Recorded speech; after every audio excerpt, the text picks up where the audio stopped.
আসসালামু আলাইকুম রহমতুল্লাহ ওবরকাতুহ। খুব জরুরিভাবে দেশবাসী সহ মিডিয়া এবং প্রশাসনের, বিশেষ করে সরকারের দৃষ্টি আকর্ষণের জন্য এই বিশেষ বার্তা।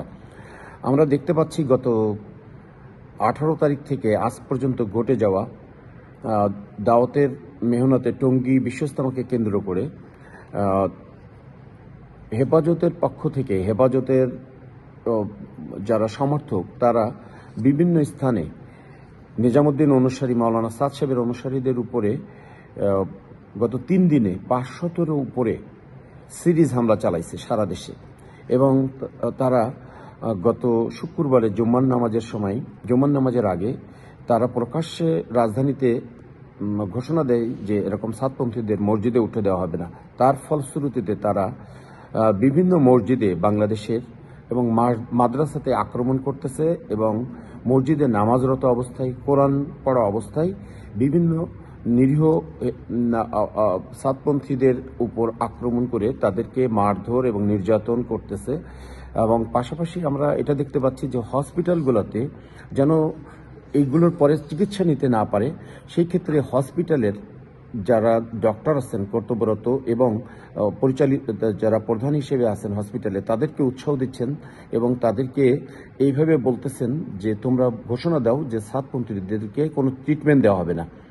তো বাংলাদেশে স্বাধীন এবং নাগরিক হিসেবে চলাচলের যে অধিকার, সাতপন্থীরা যেন এটা সীমিত হয়ে যাচ্ছে। তো আমরা দেখতে পাচ্ছি যে বিভিন্ন সাথীদের সাতপন্থী বলে তাদের বাড়িতে হামলা হচ্ছে, তাদের ব্যবসা প্রতিষ্ঠানে হামলা হচ্ছে এবং তাদের চলাচলেও বিভিন্নভাবে হামলা করা হচ্ছে। এরপরে আমরা আরও দেখতেছি যে রাতের আধারে পুলিশের পাশাপাশি এই হেফাজত আলারা তাদের পুলিশের সঙ্গে যে বিভিন্ন মানুষের বাসায় আক্রমণ করতেছে, এই বলে যে তাদের 29 জন যে আসামি করছে, এটা বাদে যে সন্দিগ্ধ যে আরও তারা বলতেছে যে আরো সাসপেক্ট আসামি আছে 300 বা 400 বা 500, এরকম শত শত। এইভাবে বিভিন্ন মানুষকে বাসায় বাসায় রাতের বেলায় তাদেরকে গ্রেপ্তারের লক্ষ্যে তাদের বাড়িতে তাদের মহিলা এবং নারীর উপরে হামলা চালাচ্ছে। এবং এক্ষেত্রে আমরা দেখতে পাচ্ছি যে পুলিশ বাহিনী সরাসরি হেফাজতকে উৎসাহ দিচ্ছে। আমি সুনির্দিষ্টভাবে বলতে চাচ্ছি যে সদরপুর থানা ফরিদপুর অঞ্চলের ভারপ্রাপ্ত কর্মকর্তা মোতালেব হোসেন সম্প্রতি তার একটা ভিডিও ভাইরাল হয়েছে এবং সেখানে উনি স্পষ্ট বলতেছেন যে সাতপন্থীরা আর বাড়িতে থাকতে পারবে না এবং তারা এলাকাতেও থাকতে পারবে না, তাদেরকে বাংলাদেশ ছেড়ে চলে যেতে হবে, যেটা খুবই দুঃখজনক। একজনের মতাদর্শ যে কেউ পালন করার বা লালন করার ক্ষমতা রাখে দেশের সংবিধান অনুসারে। তো আমরা দেখতে পাচ্ছি দেশের সাংবিধানিক অধিকারকে ক্ষুণ্ণ করা হচ্ছে। এই অবস্থায় সব ক্ষেত্রে বলবো না, কোনো কোনো ক্ষেত্রে এটা বেশিরভাগ ক্ষেত্রে এরকম ঘটছে, কিন্তু কোনো কোনো ক্ষেত্রে আমরা সহায়তাও পাচ্ছি প্রশাসনের পক্ষ থেকে। যেমন ঢাকা পুলিশ কমিশনার খুব সুন্দরভাবে সুস্পষ্টভাবে তার বক্তব্য প্রদান করেছেন এবং উনি সবাইকে আইন শৃঙ্খলা মেনে চলার জন্য আহ্বান জানাইছেন। এবং পাশাপাশি আমরা সেনাবাহিনীর খুব ভালো ভূমিকা দেখতেছি যে যারা হেল্প করতেছে, কিন্তু বেশিরভাগ ক্ষেত্রেই পুলিশের পক্ষ থেকে আমাদেরকে অসহযোগিতা করা হচ্ছে।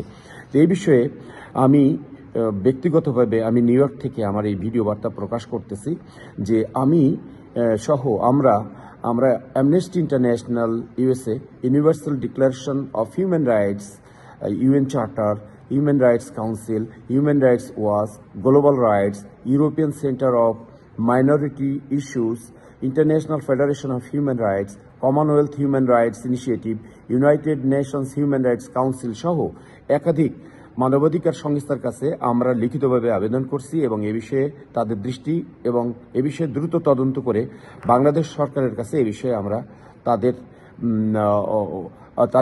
তাদের মাধ্যমে সাহায্য চাচ্ছি, যেহেতু সরকারের পক্ষ থেকে আমরা কোনো সাহায্য পাচ্ছি না। বিশেষ করে আমরা প্রধান উপদেষ্টা আমরা মনে করছিলাম যে তার কাছে আমরা পৌঁছাইতে পারবো, আমরা পৌঁছাইতে পারি নাই।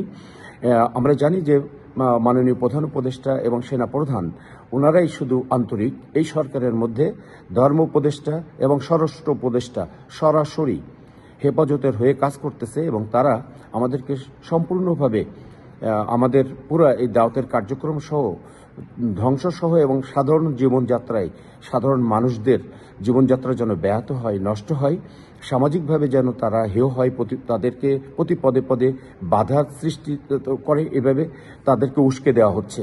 স্বরাষ্ট্র উপদেষ্টা সরাসরি বিশেষ গ্রুপকে এরকম উস্কে দিচ্ছেন। আমরা এগুলোর তীব্র নিন্দা জানাচ্ছি এবং এ বিষয়ে আমরা আরও প্রয়োজনীয় পদক্ষেপ গ্রহণের জন্য আমরা আন্তরিকভাবে আমরা চেষ্টা করব। প্রয়োজনে আমরা ইউএস ডিপার্টমেন্ট অফ স্টেটের মাসিক কনফারেন্সে এই বিষয়টা তুলে ধরার জন্য নিজেদেরকে প্রস্তুত করতেছি এবং আমরা অ্যাপয়েন্টমেন্ট চাইছি। তো এই বিষয়ে আমরা সরকারের দৃষ্টি চাই এবং হেফাজতে সন্ত্রাসী কার্যক্রম এদেশে বন্ধ করার জন্য সরকার যদি কোনো তড়িৎ পদক্ষেপ না নেয় এবং মানুষের জান মাল নিরাপত্তার জন্য যদি কোনো ব্যবস্থা না নেয়, তাহলে আমরা বাধ্য হব ইউএস ডিপার্টমেন্ট অফ স্টেটের নজরে এই বিষয়গুলো আনা। তো এই বিষয়ে যদি আরও বেশি তথ্য কারোর প্রয়োজন মনে করেন, আমি আমার পার্সোনাল মোবাইল নাম্বার দিচ্ছি 7163228833। আমার নাম শেখ ওয়াহিদুজ্জামান, আমি নিউ ইয়র্ক থেকে বলছি। আসসালামু আলাইকুম রহমতুল্লাহ।